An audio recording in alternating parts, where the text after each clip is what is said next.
মানুষ থেকে ফুল হয়ে যা, আমার বাগানে শোভা হয়ে যা। রিনা একটি সুন্দর ফুল গাছে পরিণত হয়।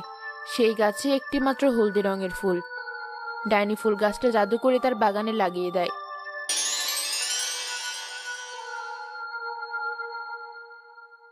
বাহ, কি চমৎকার! এবার শুধু আমাবস্যার রাতের অপেক্ষা। হি হি হি হি।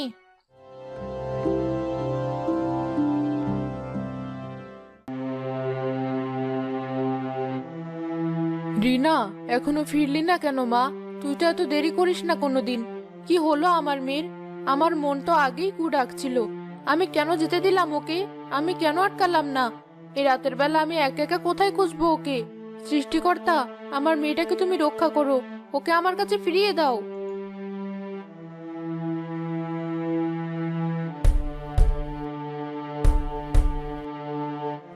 ভাই, দরজাটা একটু খোলো, আমার রিনাকে খুঁজে পাচ্ছি না। এত রাতে কি হয়েছে আমিনা খালা? কাঁদছো কেন? আমার রিনা সকালে জঙ্গলে গেছে, এখনো ফেরেনি। আমার খুব ভয় করছে। সে কি, এত রাত পর্যন্ত জঙ্গলে? নিশ্চয়ই পথ হারিয়েছে। কিন্তু এই রাতে তো জঙ্গলে ঢোকা যাবে না। যা করার কাল সকালই করতে হবে। তুমি বাড়ি যাও খালা। না না, আমার মন মানছে না। আমার মেয়েটা নিশ্চয়ই কোনো বিপদে পড়েছে। তোমরা আমার সাথে একটু চলো, একটু খুঁজে দেখি। এই রাতে জঙ্গলে যাওয়ার কথা মুখে আনো না খালা। তুমি কি জানো না ওই জঙ্গলের কথা, ডাইনির কথা? ডাইনি? তাহলে কি আমার মেয়েকে? না, এ হতে পারে না। শান্ত হও খালা, হয়তো কোনো গাছের নিচে আশ্রয় নিয়েছে। কাল সকালে আমরা সবাই মিলে খুঁজতে বের হবো। এখন বাড়ি ফিরে যাও। আমার সব শেষ হয়ে গেল, আমার রিনা।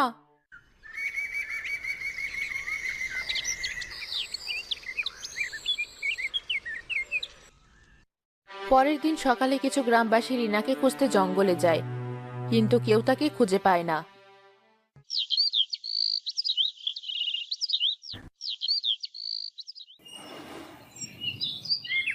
গ্রামের লোকগুলো বড্ড ভীতু। কয়েকদিন ধরেই তো জঙ্গলে আসছি, কই কিছুই তো দেখলাম না। কাঠও পাচ্ছি বেশ ভালো। আজ আরেকটু গভীরের দিকে গিয়ে দেখি। হাসেম চাচা যে জায়গাটার কথা বলেছিল সেদিকটা এড়িয়েই চলবো, কিন্তু মনটা খচখচ করছে। ওই যে আমিনা খালা, তার মেয়েটা নাকি এখনো ফিরেনি। গ্রামের কেউ সাহস করে জঙ্গলের গভীরে খুঁজতেও গেল না। আহারে, বেচারি মা সারাদিন শুধু পথের দিকে চেয়ে বসে থাকে।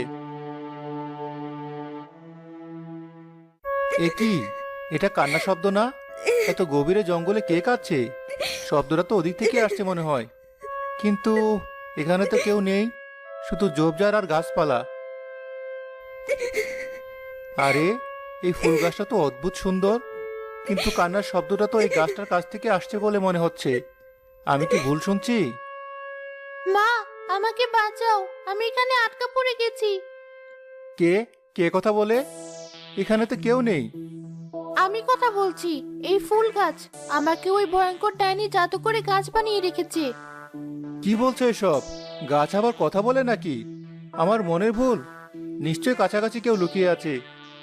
না, তোমার মনের ভুল নয়। দয়া করে আমাকে বিশ্বাস করো। আমার নাম রিনা, আমি এই গ্রামেরই মেয়ে। রিনা? তুমি কি আমিনা খালার মেয়ে, যাকে কয়েকদিন ধরে খুঁজে পাওয়া যাচ্ছে না? হ্যাঁ হ্যাঁ, আমি সেই রিনা।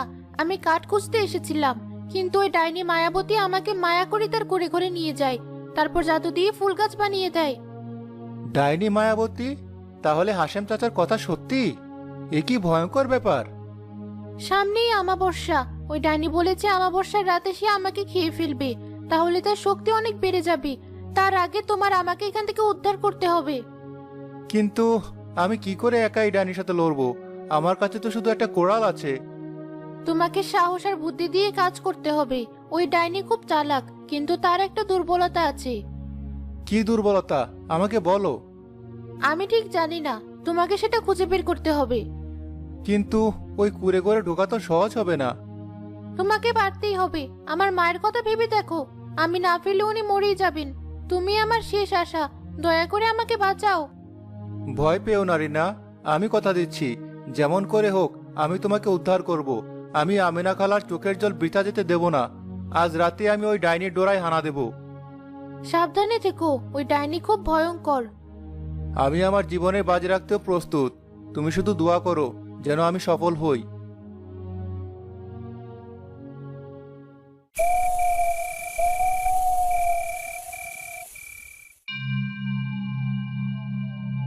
এই তাহলে ডাইনির কুঁড়ে ঘর।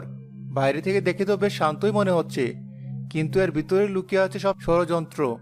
রিনা বলেছিল ডাইনির একটা দুর্বলতা আছে, আমাকে যেভাবেই হোক ওটার সন্ধান করতে হবে।